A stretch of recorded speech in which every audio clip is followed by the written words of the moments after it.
আজি আপোনালোক ইয়াত বহা সকলো ভাগ্যৱান দুৰ্ভগীয়াসকলে ইয়াৰ কথা শুনিব নোৱাৰে কৰা পান ফল ইটো যাৰ আছে ভাগ্য যিটো ৰস বিভাৱনত চতুৰ আমাৰ টেঙৰ বিলাকেহে ভাগত শুনিব পাৰিব দেই গতিকে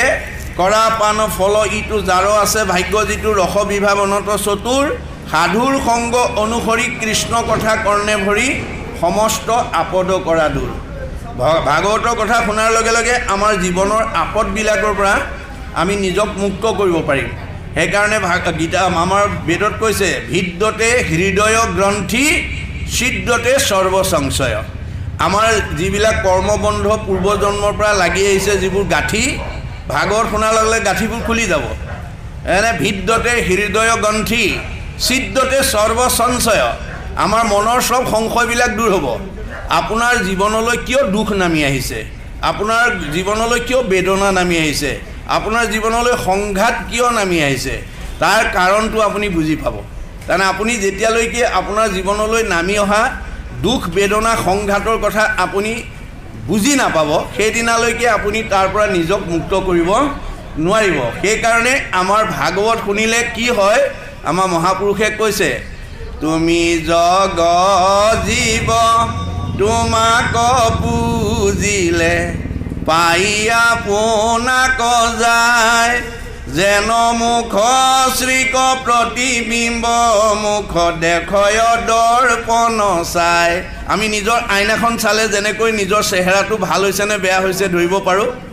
মই আগতকৈ বগাই হৈছোনে কলাই হৈছোনে শকতে হৈছোনে ক্ষীণাইছোনে এই কথাটো যেনেকৈ আইনাখন চালে ধৰিব পাৰে তেনেকৈ ভাগৱত শুনিলে আপুনি নিজৰ মনটো আৰু হৃদয়খনৰ কথা জানিব পাৰিব আপোনাৰ মনটো ভাল হৈ আছে নে বেয়া হৈ আছে কলিৰ মল মায়ামলত আসন্ন হৈ আছে নে আপোনাৰ মনটো পবিত্ৰ হৈ আছে আপোনাৰ হৃদয়খন আপুনি ভালকৈ ৰাখিছে নে আপোনাৰ হৃদয়খন বেয়াকৈ ৰাখিছে কাৰণ যিখন হৃদয়ৰ অষ্টদল পদ্মত ভগৱন্ত সমস্তৰে হৃদয়তে অৱস্থান কৰি আছে মনত ৰাখিব সমস্ত ভূতৰে মই আছো হৃদয়ত মই সকলোৰে হৃদয়তে অৱস্থান কৰি আছোঁ যে মই থকা জেগাখন পৰিষ্কাৰ কৰি ৰাখিব লাগিব মনত ৰাখিব দেই ভগৱন্ত য'ত আছে সেইখনক হৃদয় বুলি কয় যাক আপোনাৰ বৃন্দাবন বুলি কোৱা হয় বৃন্দ মানে আনন্দ অবন মানে ৰক্ষণ স্থান য'ত আনন্দ থাকে সেইখনৰ নাম বৃন্দাবন আমাৰ হৃদয়খন বৃন্দাবন কৰি ৰাখিব লাগিব যে আমাৰ ভগৱন্ত অৱস্থান কৰি থকা জেগাখন আমি কেনেকৈ ৰাখিব লাগিব সত্যম শিৱম সুন্দৰম আমাৰ ভগৱন্ত য'ত অৱস্থান কৰি আছে সেই হৃদয়খন আমি সুন্দৰকৈ ৰাখিব লাগিব এই হৃদয়খনত যদি আমি আসুৰিক ভাৱবিলাক ইয়াত সোমোৱাই ৰাখোঁ কাম ক্ৰোধ লোভ মোহ মদ মাৎসৰ্য ঈৰ্ষা হিংসা কুৰ্চুট কপট ঠগ প্ৰবঞ্চনা পৰনিন্দা পৰচৰ্চা অভিমান অহংকাৰ পৰ অন্যায় জেদভাৱ এই আসুৰিক ভাৱবিলাক যাৰ হৃদয়ত থাকিব তেওঁ ডেকা ল'ৰাই হওক বা গাভৰু ছোৱালীয়ে হওক ডেকা মানে বুঢ়া মানুহে হওক বা মানে ল'ৰা মানুহে হওক জীয়াৰীয়ে হওক বা বোৱাৰীয়ে হওক বাল্যই হওক বা বৃদ্ধই হওক যাৰ হৃদয়খন আসুৰিকভাৱে পৰিপূৰ্ণ সেইখন লেতেৰা হৃদয়ত কৃষ্ণ নাথাকে কৃষ্ণ নথকা হৃদয়খনৰ মানুহে খোলা হাঁহি মাৰিব নোৱাৰে খোলা হাঁহি মাৰিব নোৱাৰা মানুহৰ চেহেৰা ভাল নহয় আয়ুস বঢ়াব নোৱাৰে মনত ৰাখিব কথাটো গতিকে আপুনি খোলা হাঁহি মাৰিবলৈ হ'লে আপুনি কি কৰিব লাগিব কপিলে মাকক কৈছে মা মূৰ শুনিৰ মল কথা কহন্ত শুনন্ত ৰাতিপুৱা শুই উঠাৰ পৰা গধূলা খোৱালৈকে মোৰ শুনিমল কথা যদি জানা কাৰোবাক ক'বা আৰু যদি নাজানা আনৰ পৰা কাণ পাতি শুনিবা শ্ৰোতা নহ'লে তুমি কোনোদিন বক্তা হ'ব নোৱাৰিবা যি আনৰ ভাল কথা শুনাৰ ধৈৰ্য নাই সি আনক ভাল কথা কোৱাৰ যোগ্যতা অৰ্জন কৰিব নোৱাৰে মুঠবিনে চিত্ত আন দেৱত নেদন্ত পৰম আনন্দ আহি মনত মিলয় তেবে তাক আৰতি তিনি তাপে নচুৱায় তেতিয়া পৰম আনন্দ আহি আপোনাৰ হৃদয়স্থিত হ'ব আৰু আপোনাৰ মনলৈ দুখ বেদনা আহিব নোৱাৰে অশান্তি আহিব নোৱাৰে গতিকে সেই জীৱনশৈলীৰ পথ কাৰণ আপুনি ভাগৱত নাজানিলে যিমান ধন ধান ঐশ্বৰ্য সম্পত্তি বিদ্যা বুদ্ধি শ্ৰী চেহেৰাৰ অধিকাৰী নহওক কিম্বা আপুনি অশান্তিৰ পৰা নিজক কেতিয়াও মুক্ত কৰিব নোৱাৰিব গতিকে আপুনি ভাগৱতৰ দৰ্শন জানিবই লাগিব ভাগৱতৰ জ্ঞান জানিবই লাগিব ভাগৱত এইকাৰণেই শুনিব লাগে বেয়া এৰি ভালটো ল'ব লাগে মনত ৰাখিব আপুনি ক'ত ক'ত ভুল হৈ আছে আপুনি ভাগৱত শুনিলেহে গম পাব বেয়াটো এৰি যেতিয়ালৈকে ভাল ল'ব নোৱাৰিব তেতিয়ালৈকে আপুনি জীৱনটো ভালদৰে আগুৱাই নিব নোৱাৰিব কি ক'লে অষ্টদল মানে মানে 18 পাহ মানে পদুম ফুলৰ দৰে এটা অষ্টদল পদ্ম মানে ভগৱন্তৰ অৱস্থানটো বুজাইছে যিটো স্থানত অষ্টদল মানে 18 পাহ পদুম ফুলৰ দৰে অষ্টদল 8 পাহ অষ্টদল পদুম ফুল অষ্ট পদুম ফুলত মানে অৱস্থান কৰি আছে ভগৱন্ত সেইটো এটা মানে ৰূপ দিছে এইটো অৱস্থানৰ এটা ৰূপ দিছে ভগৱানে এইটো তাৰ বেলেগ হেৰি নাই অষ্টদল পদ্ম য'ত ভগৱন্ত অৱস্থান কৰি থকা জেগাটোক অষ্টদল পদ্ম বুলি কোৱা হৈছে হৃদয়ত বুলি কৈছে এতিয়া আমাৰ এই উপদেশৰ বাণীয়ে মহাপুৰুষে প্ৰথমতে আমাক কি ক'ব বিচাৰিছে আমি সেই কথা আলোচনা কৰিম অশুনা সভাসদ ভাগৱত পদ আপদ হৌক বিনাশ ইটো কলিকাল অভকতৰ ভাল অকৰিলা সুকে প্ৰকাশ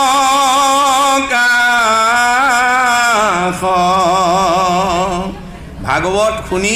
আপদবিলাক বিনাশ কৰিব লাগিব দুখ বেদনাবিলাক আঁতৰাই দিব লাগিব এইকাৰণেই কলিকালত ভকতৰ ভালৰ কাৰণে সুকে এই ভাগৱত পৰীক্ষিত কৈছে বুলি কৈছে অভাৰত বৰিষ মনুষ্য শৰীৰ কলি যুগ হৰি নাম শাৰীৰ সংযোগ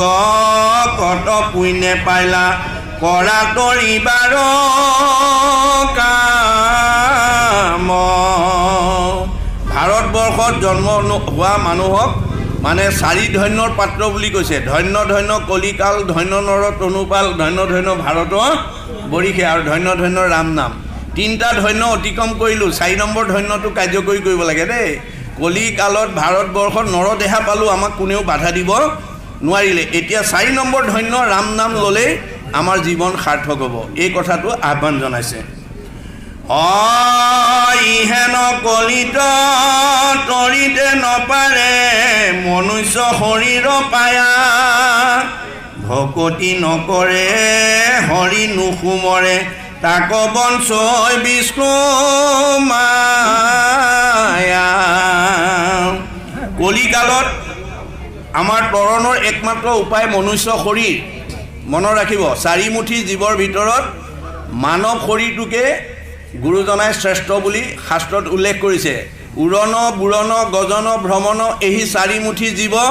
সবাৰো হৃদিত আত্মাৰূপে আছে পূৰ্ণ ব্ৰহ্ম সদাশিৱ সকলোতে আছে ভগৱন্ত তৎসত্ত্বেও মনুষ্যৰ জন্ম সবাহান্তে শ্ৰেষ্ঠ আছে দিব্য জ্ঞান পায় আমাৰ 4 মুঠি জীৱৰ ভিতৰত মানুহক সৰ্বশ্ৰেষ্ঠ উপাধি দিছে আৰু এটা দিব্য জ্ঞান যিটো জ্ঞান ইতৰ প্ৰাণীৰ নাই যিটো জ্ঞানৰ সৌজন্যত আমি কি কৰিব পাৰোঁ হৰিৰ পৰম মংগল কথাক সতত ফুৰিব গায় আজিৰ দৰে আমি সংগবদ্ধভাৱে ভগৱন্তৰ নাম গাব পাৰোঁ শুনিব পাৰোঁ এইটো ব্যৱস্থা মানুহৰ বাদে আনৰ নাই আমি মানুহ হৈ যদি নামৰ প্ৰতি অনুৰাগ নাই পাঠৰ প্ৰতি অনুৰাগ নাই ঈশ্বৰৰ প্ৰতি যদি অনুৰাগ নাই তেতিয়া বেদে কৈছে ধৰ্মেন হীনা পশুৰভি সমানা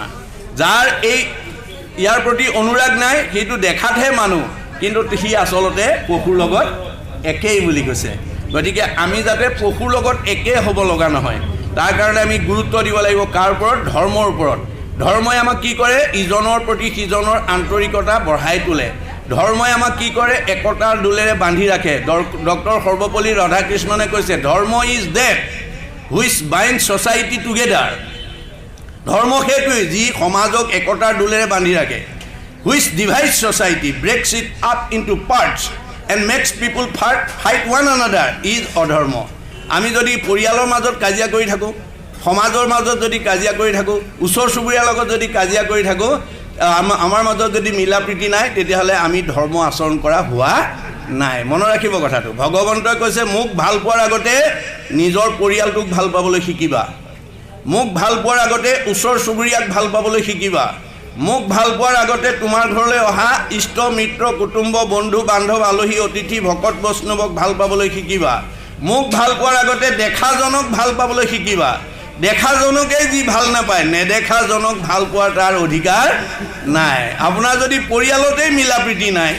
ককাই ভাইৰ মাজত যদি মিলা প্ৰীতি নাই বংশ পৰিয়ালৰ লগত যদি মিলা প্ৰীতি নাই ওচৰ চুবুৰীয়াৰ লগত যদি মিলা প্ৰীতি নাই দেখাজনক যদি ভাল নাপায় নেদেখাজনক ভাল পোৱাৰ অধিকাৰ নাই ভকতক পাই যাৰ নাহিকে হৰিক সাক্ষাতে মোক পাইলে সিটো পাপী কৰিবে ককি তে আপুনি ভকতক ভাল নাপালে মানুহক ভাল নাপালে ঈশ্বৰক ভাল পোৱাৰ অধিকাৰ নাই বুলি কৈছে নমো নমো ৰাম কৰায়ো পহাম সংসাৰৰ দুখ তাপ তোমাক নভজি আপদত মজি মৰে হেৰা কৃষ্ণ বাপ ভগৱানৰ ওপৰত যাৰ শ্ৰদ্ধা নাই অনুৰাগ নাই সি ভগৱন্তৰ সৃষ্টি তিনিটা তাপৰ পৰা নিজক মুক্ত কৰিব নোৱাৰে মনত ৰাখিব আদি দৈবিক আদি ভৌতিক আদি দৈবিক আধ্যাত্মিক তাপে আপোনাক কেতিয়াও এৰা নিদিয়ে আপুনি কেনেকৈ ভুক্তভোগী হ'ব লাগিব ভুক্তভোগীসকলেহে জানিব কিন্তু আপুনি তিনিটা তাপৰ পৰা মুক্ত হ'বলৈ হ'লে আমাৰ আজিৰ দৰে পৰিৱেশত আমি ঈশ্বৰৰ কথা শুনিব লাগিব গতিকে মূৰ শুনিৰ মল কথা কহন্ত শুনন্ত মুত মন দিয়া হবে তাপ এৰাৱন্ত গতিকে তেওঁ মনোযোগ দিলেহে আমি তেওঁৰ তাপৰ পৰা মুক্ত কৰি হ'ব পাৰিম তুমি কি মাধৱ আমাৰ বান্ধৱ এবেশে ভৈল বিদিত সংসাৰত আৰণ তোমাৰ চৰণ তথাপি নিচিন্তে চিত আমাৰ সকলো মনৰ কামনা পূৰণ কৰিব পৰা শক্তি পৰম বান্ধৱ মাধৱৰ বাদে আনৰ হাতত নাই কোনো পিতৃ মাতৃয়ে নিজৰ ল'ৰা ছোৱালীকেইটাক ইচ্ছা কৰিলে ধনী কৰিব নোৱাৰে ইচ্ছা কৰিলে সুখী কৰিব নোৱাৰে কাৰণ সেইটো অধিকাৰ ভগৱানৰ বাদে আনৰ হাতত নাই গতিকে সেইজন মাধৱৰ প্ৰতি যাৰ অনুৰাগ নাই যাৰ শ্ৰদ্ধা নাই সেইজন কেতিয়াও সংসাৰ তৰণৰ উপায়ৰ পৰা মুক্ত হ'ব নোৱাৰিব সংসাৰ তৰিব নোৱাৰিব মনৰ লগত ভৈল বুদ্ধিহত মায়াৰ নাপাইল পাৰ মই দুৰাচাৰ জানি কৃপাময় আপুনি কৰাব ধাৰ আমাৰ মনৰ লগত পৰি আমাৰ বুদ্ধিবিলাক নষ্ট হৈ যায় দেই মনত ৰাখিব আমি মনটো যেতিয়ালৈকে আজিৰ দৰে সাধুৰ সংগ আৰু শাস্ত্ৰ উপদেশৰ দ্বাৰা যেতিয়ালৈকে মনটো সদাচাৰ কৰিব নোৱাৰিম তেতিয়ালৈকে মনৰ কবলত পৰি কৰা কৰ্মৰ ফলে আমাৰ জীৱনত দুখ কষ্ট নমাই আনিব আমি যদি মনটো অনাচাৰ বেভিচাৰ ভ্ৰষ্টাচাৰ দুৰাচাৰ কৰি ৰাখোঁ তে সেইটো মনে কেতিয়াও আমাক সৎকাম কৰিবলৈ নিদিব গতিকে মনটোক যেতিয়ালৈকে সংযম কৰিব নোৱাৰিব মনটোক যেতিয়ালৈকে আপুনি শুদ্ধ কৰিব নোৱাৰিব তেতিয়ালৈকে আপোনাৰ কৰ্ম শুদ্ধ নহ'ব আৰু কৰ্ম শুদ্ধ নহ'লে আপুনি জীৱনত কেতিয়াও সুখৰ অধিকাৰী হ'ব নোৱাৰিব সেইকাৰণে গুৰুজনে কৈছে কৰে শুভা শুভ কৰ্ম গুণৰ ইচ্ছাই কৰ্ম ফলে জীৱে সুখ দুখ পায় আপুনি মনটোৰ অধীনত পৰি কৰা কৰ্মই আমাৰ তিনিটা গুণৰ কৰ্মত আমি ব্ৰতী হৈ থাকোঁ সত ৰজ তম মনত ৰাখিব যিবিলাক মানুহ তমগুণী মানুহ তেওঁলোকে সদায় ইন্দ্ৰিয় সুখ ভোগৰ কাৰণে চিন্তা কৰি থাকে ৰজগুণী মানুহবিলাকে ভোগ বিলাসৰ কাৰণে গুৰুত্ব দিয়ে আৰু সত্যগুণী মানুহে ঈশ্বৰৰ কথা শুনি জীৱনটো উদ্ধাৰ কৰিবৰ কাৰণে যত্ন কৰে সেইকাৰণে গুৰুজনে কৈছে ৰজু তমু গুণে নেই বিষয়ক সত্য গুণে বুদ্ধি ভৈলে তৰে সংসাৰক আপুনি যেতিয়ালৈকে ৰজ আৰু তম গুণত থাকিব তেতিয়ালৈকে আপুনি ইন্দ্ৰিয় ভোগৰ কথাহে চিন্তা কৰি থাকিব যাৰ কাৰণে আপোনাৰ মনৰ দুৰাচাৰ কবলত পৰি আপোনাৰ দেহলৈ বিকাৰ নমাই আনিব ভাগৱতে কৈছে মনে পাপ কৰে যায় লাগয় জীৱত আপোনাৰ পাপ কৰ্মবিলাক বেয়া কৰ্মবিলাক মনে কৰে যাৰ কাৰণে আজি আমাৰ উঠি অহা বহুত মানে উদীয়মান যুৱক যুৱতীয়ে মনৰ কবলত পৰি নাখাবলগীয়া খাইছে নকৰিবলগীয়া কৰিছে নাযাবলগীয়ালৈকে গৈছে যাৰ কাৰণে দেহে তাৰ ফল ভোগ কৰিছে আৰু ভগৱানে দি পঠিওৱা 100 বছৰ ভোগ কৰিবলৈ নোপোৱাকৈ সংসাৰৰ পৰা বিদায় ল'ব লগা হৈছে আমাক ভগৱানে সবকে 100 বছৰ দিছে মনত ৰাখিব মনুষ্যৰ আয়ুষত বৰিষ সংখ্যা আপুনি যদি ভাগৱতৰ প্ৰতিটো কথা মানি চলে ভাগৱতত দিয়া 8 প্ৰকাৰ সদাচাৰ, কায়ৰ সদাচাৰ, বাক্যৰ সদাচাৰ, মনৰ সদাচাৰ, গমন সদাচাৰ, শৌচ সদাচাৰ, অন্ন সদাচাৰ, স্নান সদাচাৰ, শয়ন সদাচাৰ। এই 8 প্ৰকাৰ সদাচাৰ যদি আপুনি মানি চলিব পাৰে, আপোনাৰ শৰীৰত কেতিয়াও বিকাৰগ্ৰস্ত হ'ব নালাগে আৰু আপুনি আয়ুস বঢ়াব পাৰিব। আপুনি আয়ুস বঢ়াব পাৰিব। গুৰুজনৰ দিনত কেইবাজনো আটা পুৰুষে আয়ুস বঢ়াইছিল। গুৰুজনৰ পৰাই ভাগৱত শুনিছিল, ব্যাখ্যা শুনিছিল,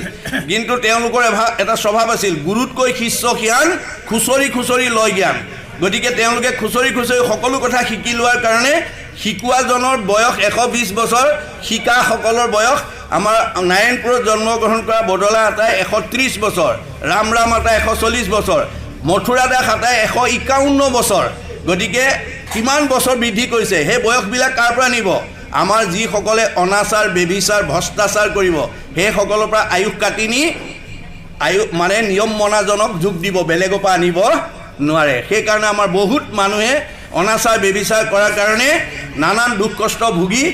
অকালতে জীৱন এৰিব লগা হৈছে। গতিকে আমি 84 নৰকৰ যন্ত্ৰণা এই দেহতে ভুগিব লাগিব। আমাৰ মহাপুৰুষে দেখুৱাই থৈ গৈছে, এজন দাৰ্শনিক পণ্ডিতে তাৰ হিচাপো দিছে যে আমাৰ প্ৰত্যেকৰ নিজৰ হাতেৰে নিজৰ শৰীৰটো জুখি চালে 3.5 হাত হ'ব। এহাতত 24 আঙুলকৈ থাকে, 3 হাতত 72 আঙুল, এবেগেটত 12 আঙুল, 72 12 84 আঙুল। এই 84 আঙুল দেহতে নখচন্দ্ৰৰ পৰা কেশলৈকে, অৰ্থাৎ নখ চুকুৰা হৈ নখ মৰাৰ পৰা ধৰি উকনি উফি হোৱালৈকে এই 84 আঙুল দেহতে অৰ্শ, গুল্ম, পিত্ৰ, কেঁচুমৰীয়া, মূৰৰ বিষ, পেটৰ বিষ, দাঁতৰ বিষ, কঁকাল বিষ, ভৰি বিষ, কাৰ কি বেমাৰ আছে নিজে নিজেহে জানিব। আপোনাৰ শৰীৰত যদি কিবা ৰোগে আক্ৰান্ত কৰিছে, তাৰ কাৰণে দায়ী মন। গতিকে মনক যেতিয়ালৈকে সংযম কৰিব নোৱাৰিব, তেতিয়ালৈকে আমি নিজক সুস্থ ৰূপত ৰাখিব নোৱাৰিম। যাৰ কাৰণে গীতাত অৰ্জুনক কৈছে যে অৰ্জুন, তুমি মন যেতিয়ালৈকে সংযম নকৰিবা, তেতিয়ালৈকে তুমি মানৱ জন্ম ধৰাৰ সাৰ্থকতা তোমাৰ নহ'ব। তেতিয়া অৰ্জুনে অসন্তোষ প্ৰকাশ কৰিছিল, মানে হেন শুনি অসন্তোষ কৰন্ত অৰ্জুন, ইন্দ্ৰিয়ক বশ্য কৰি বাক পাৰে কোন। যে ইন্দ্ৰিয়ক কোনে বশ্য কৰিব পাৰিব, কোনে সংযম কৰিব পাৰিব, এইটো মোৰ বিশ্বাসযোগ্য নহয় বা এইটো মই মানি ল'ব নোৱাৰোঁ। তেতিয়া ভগৱন্তই উত্তৰত কৈছিল, কৃষ্ণ বোলে সখী তুমি নকৰিবা ভয়, অভ্যাসতে ইন্দ্ৰিয় বশ্য আপুনি হয়। ভয় নকৰিবা, অভ্যাস কৰা। আজি আপোনালোকে নিজকে সোধকচোন, অহাৰ পৰা এতিয়া নাম গালে 1 ঘণ্টা, এতিয়া পাঠত বহি আছে, শেষ হোৱালৈকে আপোনালোকে এই কঠখনতে বহি আছে। ঘৰত হ'লে এনেকৈ কঠখনত অকলে বহি থাকিব পাৰিবনে? নোৱাৰে। গতিকে সেই অভ্যাসটো আমি যদি কৰোঁ, তেতিয়াহ'লে আমি জীৱনত উত্তৰণ সাধন কৰিব পাৰিম। সেইকাৰণে গুৰুজনে কৈছে, মনৰ লগত ভৈলো বুদ্ধিহত, মায়াৰ নাপাইলো পাৰ, মই দুৰাচাৰ জানি কৃপা মই আপুনি কৰা উদ্ধাৰ। এইটো আমাৰ কি হ'ব লাগিব? ভগৱন্তৰ ওচৰত দাস্যত্ব ভাৱ আমি প্ৰকাশ কৰিব লাগিব। যেতিয়ালৈকে ভগৱন্তৰ চৰণত আপুনি আত্মসমৰ্পণ নকৰিব, যেতিয়ালৈকে সমস্ত তেওঁৰ প্ৰদত্ত প্ৰতিভাবিলাক তেওঁক অৰ্পণ নকৰিব, তেতিয়ালৈকে আপুনি তাৰ প্ৰয়োগ নীতিৰ নজনাৰ কাৰণে বিভিন্ন সময়ত উজুতি খাব লাগিব। সেইকাৰণে গুৰুজনে কৈছে, যতেক সুকীৰ্তি কৃষ্ণত অৰ্পিব, লয়া উপদেশ মাধৱক ভজিব। যত ধৰ্ম কৰ্ম কৰা কৃষ্ণত অৰ্পণ, দেৱে অপ্ৰয়াসে সিজি বেক প্ৰয়োজন। আপুনি নিমিত্তহে, কৰ্মখিনি তেওঁ কৰাইছে, প্ৰতিভাবিলাক তেওঁ দিছে, তেওঁৰ প্ৰতিভাবিলাক যাতে আমি তেওঁৰ কামত ব্যৱহাৰ কৰিব পাৰোঁ। আজি আপোনালোকক দিছে, দেহটো দিছে কি কাৰণে? মানে পৰোপকাৰায় ইদম শৰীৰম, আমাক মানৱ শৰীৰটো দিছে পৰৰ উপকাৰ কৰিবৰ কাৰণে। আজি সেৱকীৰ উপকাৰৰ কাৰণে আপোনালোকে নিমন্ত্ৰণ পাই বহুত বিষয় কাম এৰি থৈ আহিলে। আপোনালোক ইয়াত থকা প্ৰত্যেকৰে কাৰোবাৰ ব্যৱসায় আছে, কাৰোবাৰ মানে চাকৰি আছে, কাৰোবাৰ গৃহকৰ্ম আছে, বিভিন্ন ধৰণৰ কৰ্ম আছে, কিন্তু সেৱকীৰ নিমন্ত্ৰণ ৰক্ষা কৰি আপোনালোকে চব ত্যাগ কৰি গুচি আহিলে। এতিয়া লাভ কি হ'ব? এই যে সেৱকীৰ উপকাৰ মনৰ কামনা পূৰণ কৰিবৰ কাৰণে আপোনালোকে অকণমান ত্যাগ কৰিলে দেহেৰে সৈতে। গতিকে পৰৰ উপকাৰ কৰাৰ লগে লগে পৰো উপকাৰায় পুণ্যম। আজি আমাৰ চবৰে পুণ্য জমা হ'ব দেই, মনত ৰাখিব, চবৰে পুণ্য জমা হ'ব। আৰু সেৱকীয়েও আমাক সেই উপকাৰ কৰাৰ কাৰণে সেৱকীৰো সেই মানে পুণ্য লাভ হ'ব। এইটোৱে হৈছে আমাৰ ভাগৱত দৰ্শন। এইটোৰ ওপৰত আমি গুৰুত্ব দিব লাগিব।